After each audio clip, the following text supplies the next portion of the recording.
Hey everybody. I'm testing out the new camera. I think that I got.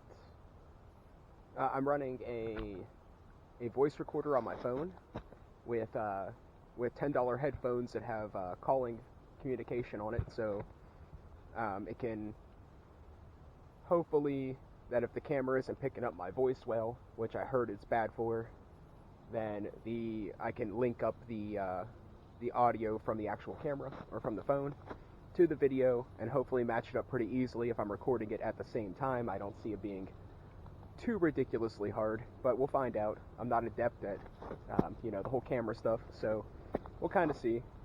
I found this.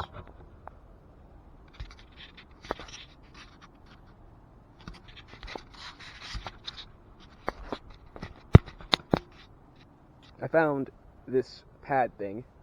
I thought it was longer because I found it before.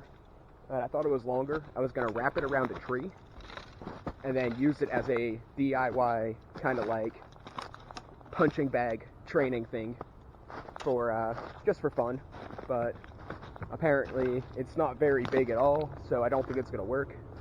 I thought it was like 6 feet long, like a body, like a mattress, but it's more like a cushion, and it's stiffer than I thought it was, so I don't think that's going to work, but that's not the end of the world. Now, the reason for this video, not so much the cushion thing, that was just along the journey. It's a little bit more about the camera, and I figured I would double up, because I'm not really gonna, excuse me, I'm not really going to do an unboxing because I can't film the camera if it's in the box. But I do want to do a bit of a review. I just don't want to do it right now. So I want to see some of the functions first before I give it a once over. So I've already walked about a mile, so I'm a little bit. And I haven't taken a break yet, so we'll see. It's a nice enough day that I figured I have to go do something. Like, I can't just sit around. So I came out in the woods. Hey, so the camera, for some reason, I pushed a button or something, and I lost a little bit. I don't even know, like 2 or 3 minutes of the clip. So I decided that I'd just jump in here and explain myself to you while I play this here duel in the background. So this was actually a pretty good duel between me and some dude in PvP. So I saved it so we could watch it together, and you guys can watch it while I talk. So the audio on the camera is fine. I didn't have to use the audio file from my phone, and I'm not sure what exactly was cut out of the video when I was walking through that area. Like, I don't know if like I pushed the play button twice or something, and then pushed it twice again somehow, and then lost like a whole minute of the video. But it seems that that's the case. Anything I say in this video, it's not particularly like, I wouldn't look at me as like a mentor or look at me as factual. This is just what I would do from my idea of a normal person perspective. This isn't like, I put a lot of thought into it, but it has there's very little like concrete research. It's just me being me, trying to be me, trying to, convey my thoughts and my knowledge on to people that care enough to watch it. So, yeah, it's not really, like I said, it's mostly more of a camera test, and the audio's okay. The video work is okay, and my editor that I got is also okay. A lot of the things that hold me back is my lack of understanding of technology. That is one of my big downsides, one of my big failures that I feel as if I could do a lot better if I actually, if I understood better. Or, you know, I had like a user's manual or something, like, hey, this is how you do this. I just kind of stumbled my way through, and even if there was a manual, I probably would still try to stumble my way through anyway, because it's just how I am. So I hope you guys enjoy. I'm not entirely sure what little part was mixed up, or what I missed out, or what was missed out. But anything I say about other YouTubers, or real-life situations, or people that just might come up in conversation, it's strictly just an opinion, and I hope everyone understands that, and nobody gets, you know, too butthurt about it. I mean, if you do, you know, tough, but, you know, I'm hoping that my audience is mature enough to understand what an opinion is, and actually is intelligent enough to pose a counter-opinion, because that would be, debates are always nice, as long as they're structural, or, constructive. Constructive is the word I'm looking for.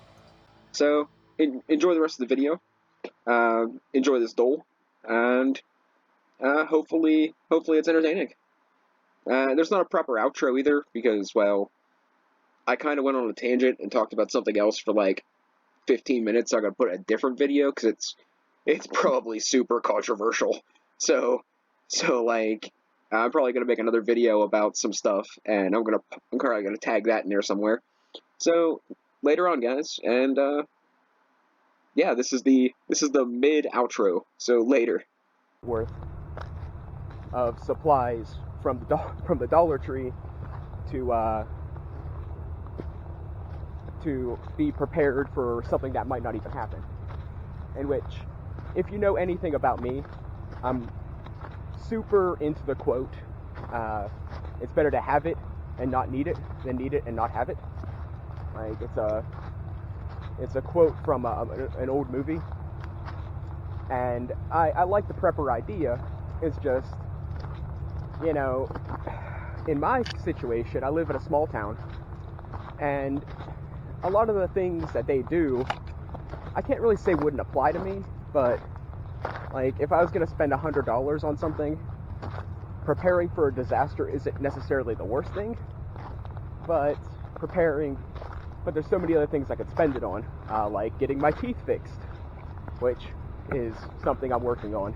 But, so I thought, like, if I ever got more into this, and any of those people that I watch ever asked me to join them, which would never happen, because, you know, I'm not going to Ireland, and it would never happen. Like, I couldn't agree to it. Not that I wouldn't want to, but it just wouldn't be feasible. But I figured some of the people, like Oven's Rocky Mountain Mischief or something, or Fowler's Makery and Mischief and Oven's Rocky Mountain something. Like, some of those people, I think I would, like, butt heads with. Like, I don't think it would be a pleasant experience.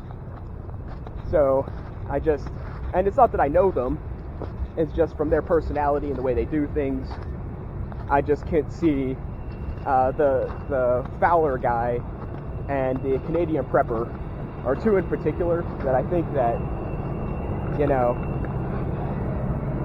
check out that view.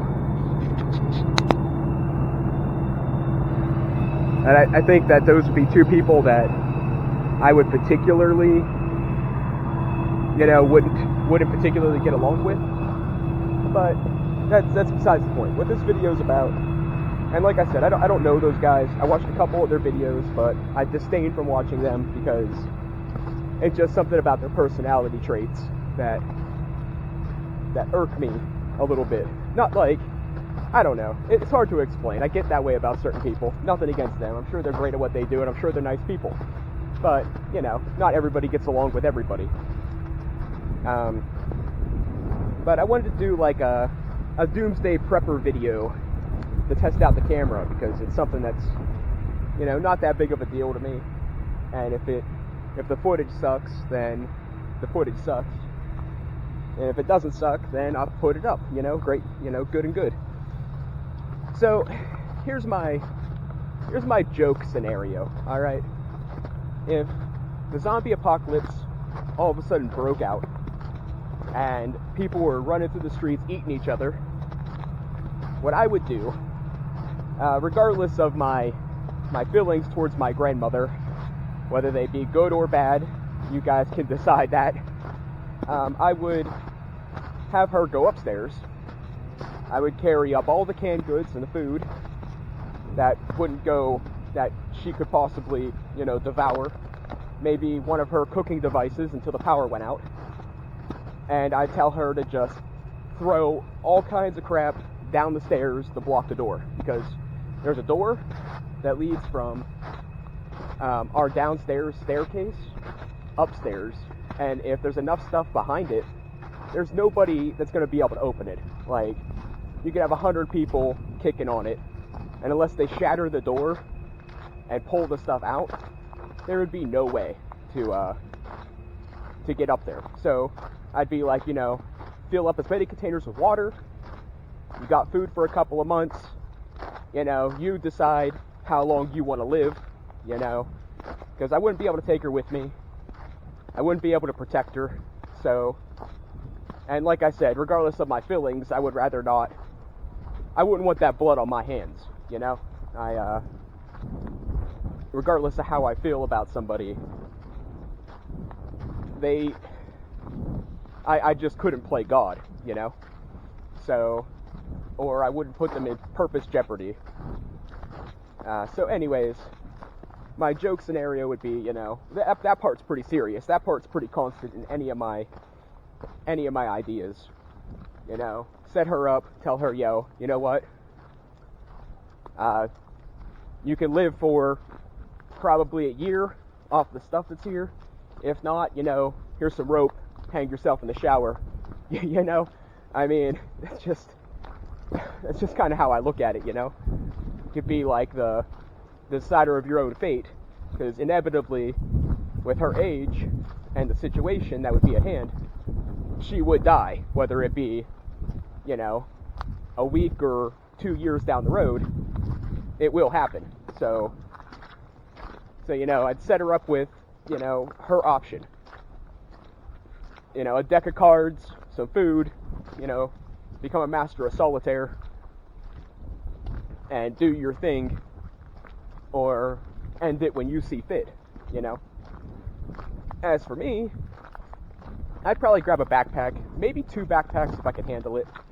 I'm in pretty good shape, but I'm not in the greatest shape in the world. I'm not in, backpacker or cross-country triathlon kind of shape, but I think I'm in better shape than most average people in my town, so, I'd probably grab a bag or 2. I might go as far as grabbing the camera equipment, because, I can always ditch it later. But grab, an extra pair of jeans, a good coat, a good shirt or 2,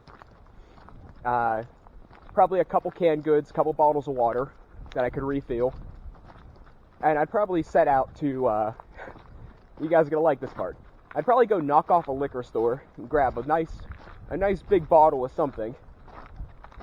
And of course I'd have the average tools, a knife, I got a ferro magnesium rod, different stuff like that. I'd grab the basics, but I'd grab a nice big bottle of liquor. I'd find myself a nice bag of the green stuff, which I don't partake anymore. But I figured in a situation like that, it'd be nice. It would probably be a nice treat at the end of the day. So that's my theory on that. You guys can dislike that if you like it if you like, that's up to you, but that's something I would do in my joke scenario.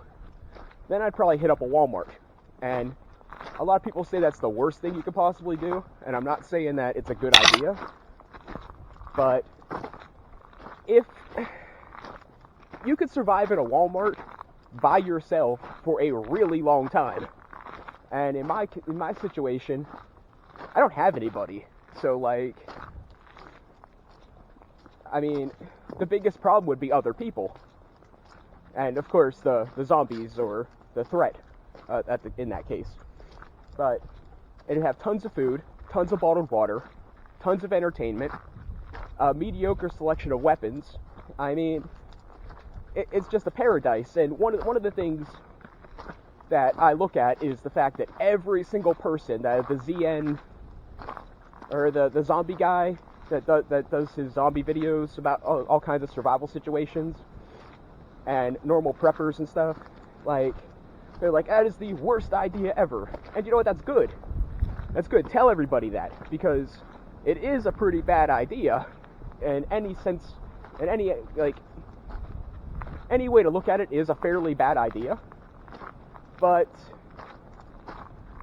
at the same time, the more people you tell it's a bad idea, the more people are going to head for the hills, which, you know, then you're going to have the problem out there.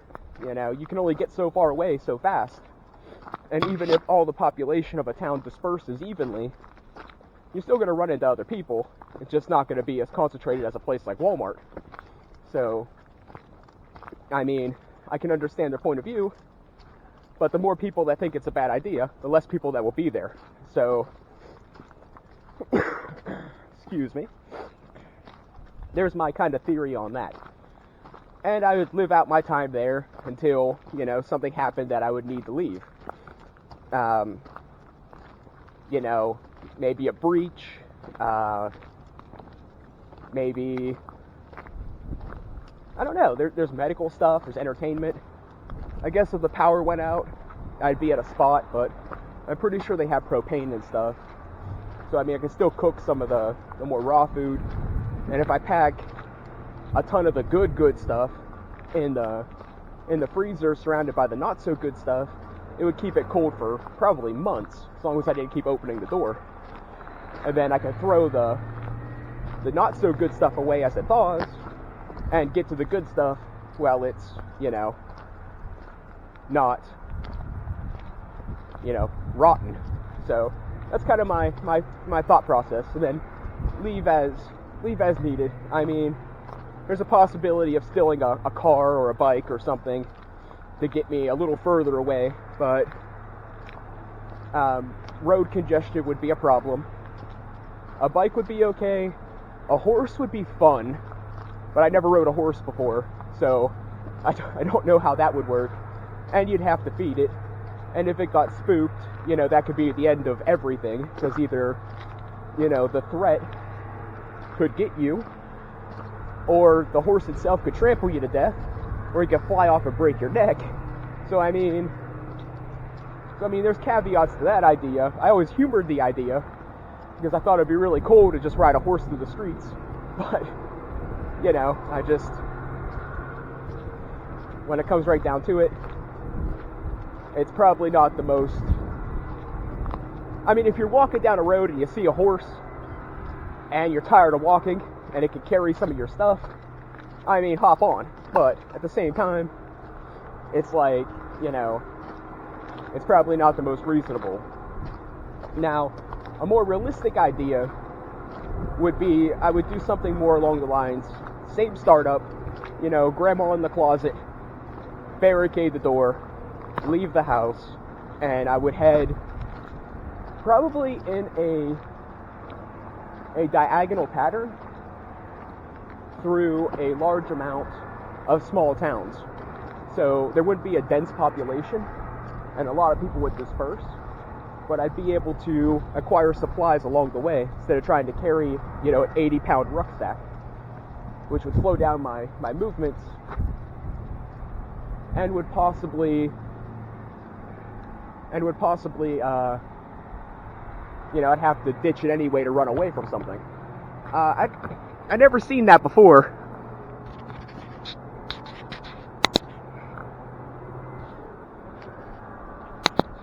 I don't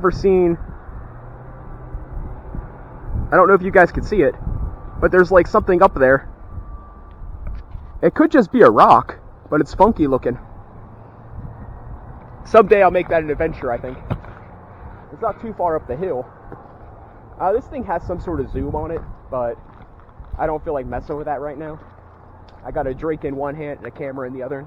It's not something, you know, I don't have the waterproof protective case on here because I want to hear the audio for what it is, and there's no substantial water damage things that could happen at the moment. I mean, drop it in a puddle maybe, but that would be probably worst case scenario.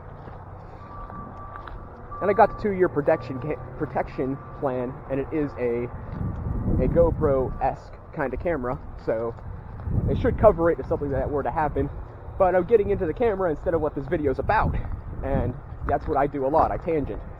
But anyways, so normal startup, grandma in the closet, tons of food, leave town, head on a path that goes through a bunch of smaller towns that ain't going to be heavily populated, to keep resupplying as I go, so I don't have to carry like a ridiculously stupid amount of stuff with me.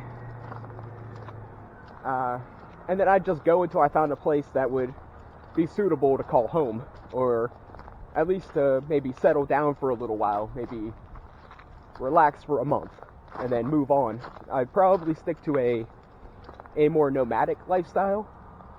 I'd probably find myself a gun, and I'd probably keep a couple bullets, you know, in case something really bad were to happen, whether I have to defend myself or, you know, if I'm walking and I break my leg, instead of getting captured by the enemy or eaten by zombies, you know, I'd probably just put one in my head.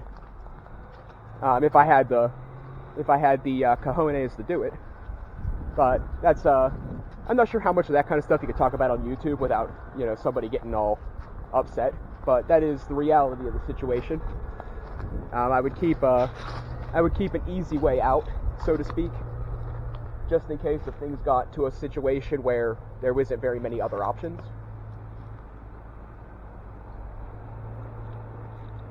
By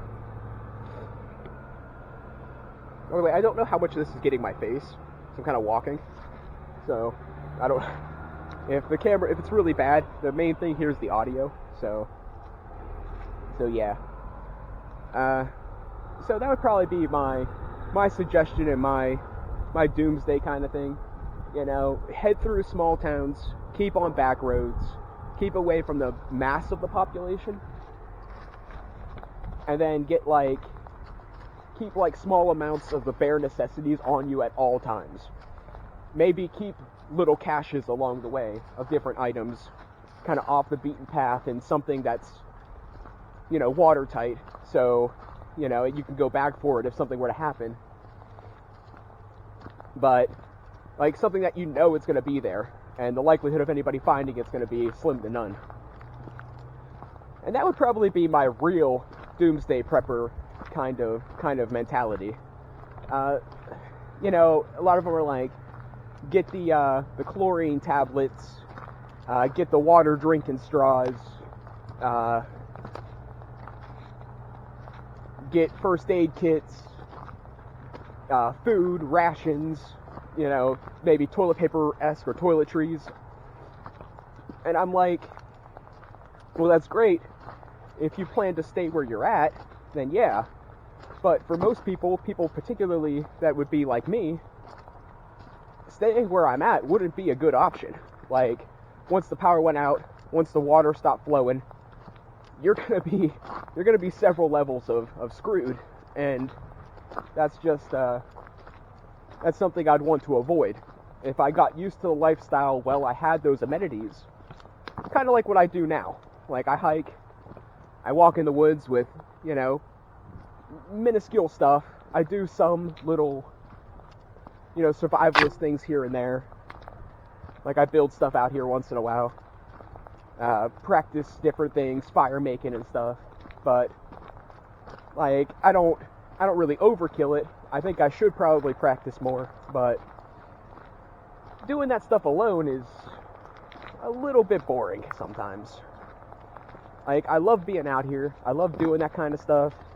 But to a degree, it's better with a friend or two, you know?